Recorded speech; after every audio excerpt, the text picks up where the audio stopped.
Good morning, everyone, and welcome to our conversation with the newly elected Senator from Texas, Ted Cruz. I'm Rich Lowry, editor of National Review, and as some of you might know, I've had a little bit of a complicated relationship with Donald Trump, but we had a little bit of a breakthrough, I think, a while ago.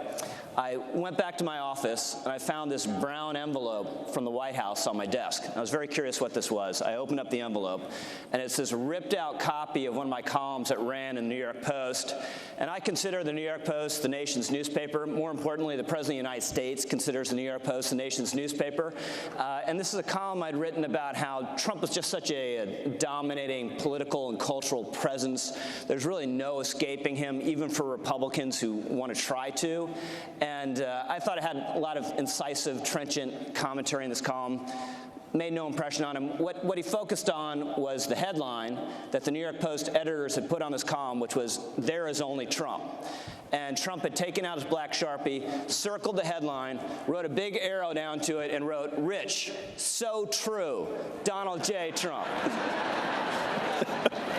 So we're going to talk a little bit about nationalism and about the border crisis. And Senator, one thing that really came out of this shutdown fight and the contention over building more barrier at the border is it kind of smoked out a foundational issue where you had top Democrats, Nancy Pelosi among them, saying walls themselves are immoral. You had Democrats saying, comparing our border barrier to the Berlin Wall, the barrier of a totalitarian society meant to keep its people inside rather than people coming illegally from outside. And this raised the question, if you think barriers are immoral, what are you going to do with the barrier we have? And someone you know a lot about, Robert Francis O'Rourke, actually answered this question in an interview and said, yeah, let's break out the bulldozers and knock down the border wall we have in El Paso, Texas. What do you make of this? Look, I think there's a technical description for what's going on, which is that Democrats have gone bat crap crazy.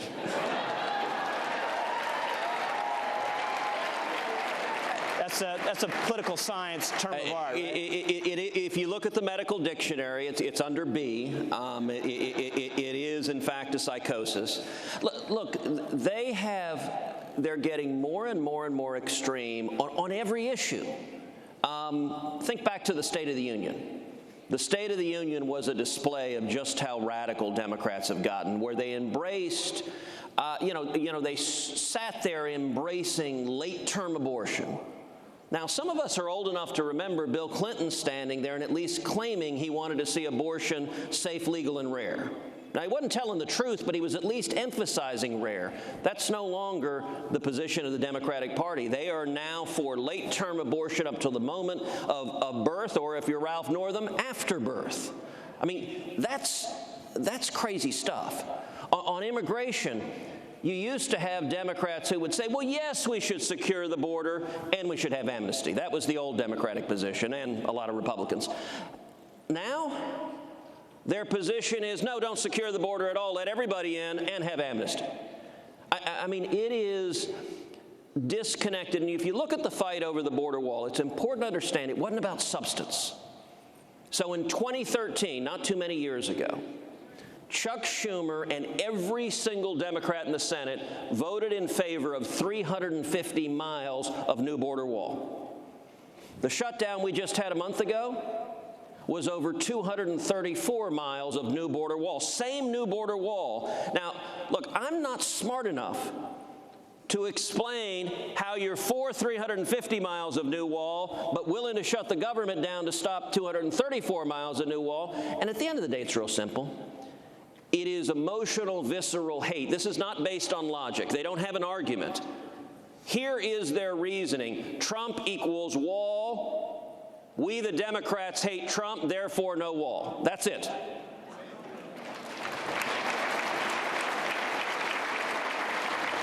So let me ask you, because I think one of my great frustrations watching how this played out, and I imagine the same is true of a lot of people in the room today, is Republicans had unified control of government in Washington, D.C., if I'm not mistaken, for 2 years. Yes. And how was it that we only came to focus on achieving one of the president's signature promises when Nancy Pelosi was becoming Speaker of the House? What happened in the prior 2 years that there wasn't funding for the barrier? It is a very good question. Let me say both good and bad. Let's start with the good. I do think with a Republican president, Republican majorities in both houses, I think we won some big, big victories the last 2 years. We shouldn't lose sight of those. We passed an historic tax cut, the biggest tax cut of a generation,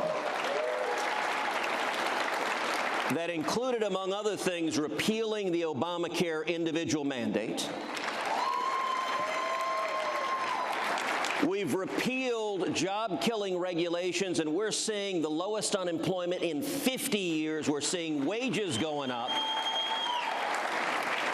We're seeing the lowest African-American unemployment that has ever been recorded. We're seeing the lowest Hispanic unemployment that has ever been recorded, which is why the mainstream media won't cover those facts at all. I'm getting there. I'm getting there. It's just getting warmed up. As I said, there's good and bad. I'm going to talk about the good first.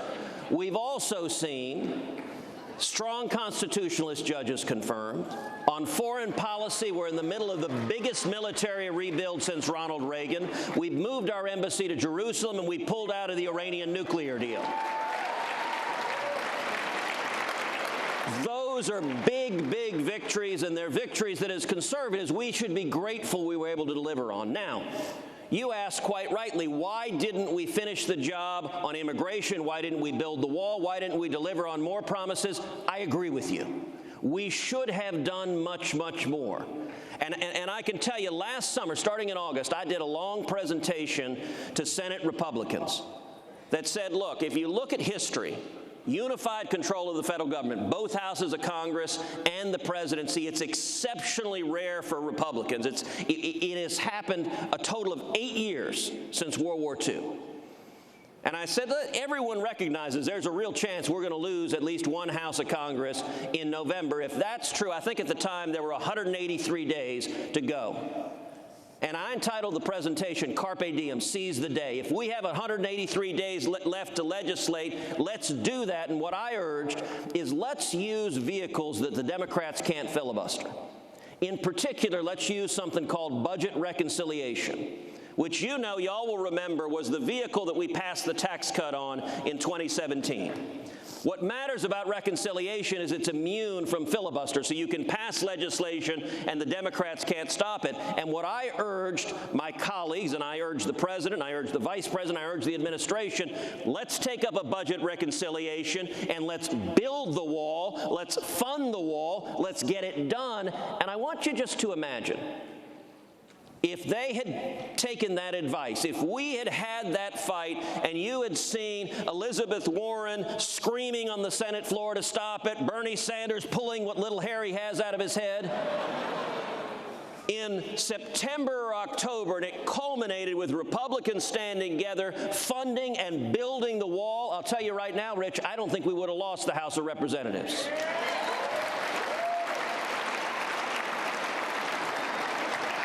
So let's dig a little deeper, because I talked about how in the border fight you saw some foundational issues surfaced.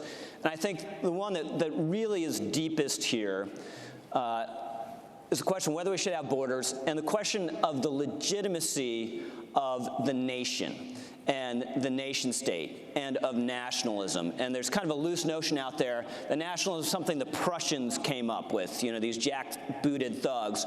But really, in the Western world, the foundational nation, for the way we think about this, was ancient Israel.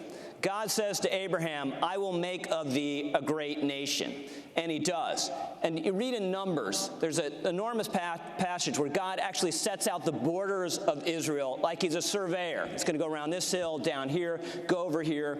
And what's so amazing about this story is there's going to be a distinct people with a distinct territory, and they never give up that idea of the nation, no matter what tragedies and catastrophes befall them. You have Jews revolting against against Rome to reestablish their nation. And amazingly, 2 millennia later, they do succeed in reestablishing their nation. And in 1982, Menachem Begin, Prime Minister of Israel, they find the bones of some of the Jewish rebels from the last revolt against the Romans in a cave somewhere. They excavate these, they bury them with military honors, and Begin says, "Dear fathers, we are here in this place and we'll never leave ever again." In a nutshell, that is nationalism. That is concern for your own nation. And I'm curious, Senator, how you think about this issue that Donald Trump has brought to the fore. It's been hugely controversial. He's been criticized by the great and good all over the world, including the president of France, saying that there's something wrong with this attitude towards the nation. The very opening words of the movie The Godfather are... I know it was you. That's a little bit later. The opening words are, "I believe in America." Let me tell you, look, I believe in America. And one of the things that drives the media and drives the far left crazy about President Trump is that he's willing to actually stand up and defend America.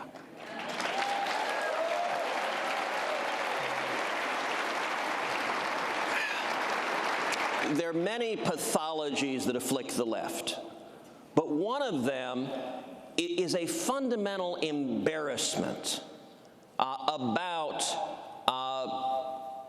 America's greatness. You saw that with Obama. You saw it when he started his presidency going on a worldwide apology tour, where those on the left are embarrassed. They're embarrassed about our prosperity. They're embarrassed about our freedom. We saw it manifested actually just this week. If any of y'all happen to see it, in a really idiotic rant. You're wondering who, because there are a lot of people that could have made that. But this particular one was Bill Maher. And Bill Maher had this rant about, he said, red states want to be blue states. We're the cool people, and they want to be just like us. Now, let me point out it was precisely that arrogant, condescending, smug superiority that is why Hillary Clinton lost and Donald Trump won in 2016.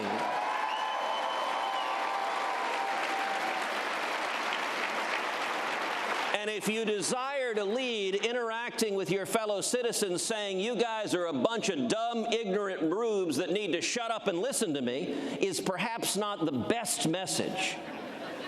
I'll also say as a Texan, I can say authoritatively no Texan has ever desired to be from any other state in the country or the history of the universe.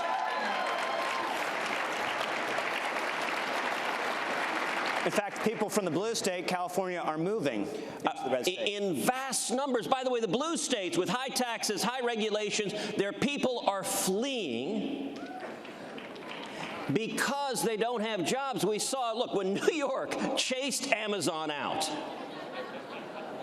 because a bunch of New York socialists said, now, by the way, let's pause for a second. What on earth was Amazon doing? You're doing a nationwide search. Where do you want to base your second headquarters? I know New York City. You almost deserve the pestilence that happens to you if you go into that willingly, going, okay, they're a bunch of crazy socialists. Let's go there. What do you think they'll do when we get there? But Senator, you got to focus on, as AOC said, the $3 billion windfall that's going to accrue to New York from chasing out Amazon. You can decommission a lot of cows with that kind of money. Look, Senator, magic money. By the way, let me say I support cows. I hope to see PETA supporting the Republican Party now that the Democrats want to kill all the cows.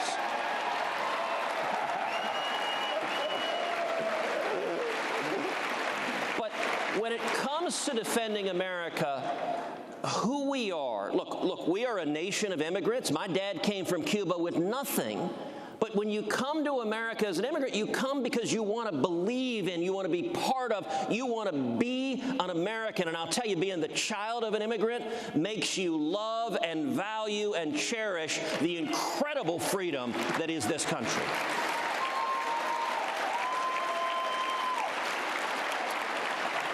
All right, so we have time just for one last question, and obviously we're all gearing up for 2020. It's going to be an absolute war, and you had a really tough race in 2018, unexpectedly in a lot of ways. How is what happened in Texas in 2018 a preview for what we might see nationally in 2020? Well, look, I think it foreshadows what we're going to see across the country. In Texas, in my reelection campaign, we saw on the other side they raised over $80 million. They outraised us 3-1. It became the most expensive Senate race in hard money in the history of the United States. Now, what does it mean to be outspent 3-1? It means, for example, our campaign had a total of 18 paid campaign staffers. Beto O'Rourke's campaign had 805. That's the differential we saw on the ground. And what the Democrats managed to do in Texas, they increased Democratic turnout more than 100%. It went from, in 2014, the last off-cycle election, it was at 1.8 million. They raised it all the way to 4 million. Now, fortunately, we turned out 4.2 million Republicans. That was the whole margin of victory. Now, what is the lesson for 2020? We are going to see the left turn out in massive numbers. They're going to flood cash. That differential is going to be the battle for the country. And so let me just close by saying, the men and women of CPAC, the young people of CPAC, it's going to take every one of you speaking out, volunteering, energizing, giving money, using your voice, because we're going to see a crazed assault from the left, more unhinged than anything we have seen. Now, there's also the good news. If we turn common sense conservatives out, we can win.